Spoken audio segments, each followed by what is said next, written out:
The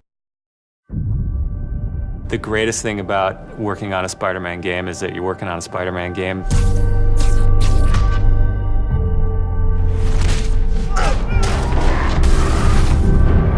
The hardest thing is that it's a Spider-Man game. We really care about storytelling here at Insomniac.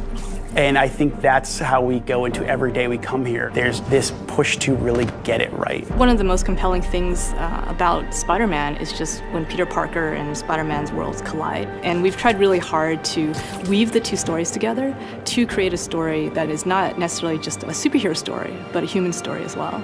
So this Spider-Man is a little different. He's older, he's 23, so he's been Spider-Man for 8 years, and kind of like an athlete in the prime of his career, he's starting to get good at the Spider-Man thing. The nice thing about playing an experienced Spider-Man is that he's already familiar with his powers, right? He's not just discovering them. We always think of Spider-Man as, we call him, the acrobatic improviser. He's looking for not only how he can take advantage of the way the enemies are positioned, but what around him. Could he use this object to grab with his webs and throw at an enemy? We want people to not only see the enemies in front of them, but the environment around, to take advantage of both of them. He also knows that the criminals out in the city know how he works as well, so he's got to mix it up. So even though he is more experienced, the challenges are going to be bigger than he's ever faced before. Spider-Man has a rich history of having great stories. The core of our story is this duality between being Peter Parker and being Spider-Man.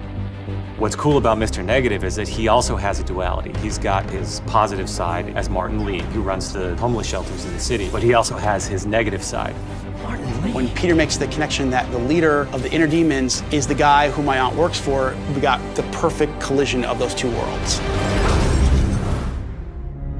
So many people have their own vision of what Spider-Man should look like, what he should sound like, and in the end, we just have to put a new and fresh twist on who he is. And for us, it's really, really important to deliver those big spectacle moments, those near impossible scenarios that only someone like Spider-Man can survive, and put you in that action. You got this, you got this, you got this! We understand what this character means to people in here, and we're making this game with a lot of heart, and we're going to do whatever it takes to give people the ultimate Spider-Man experience, the game that they've been waiting for.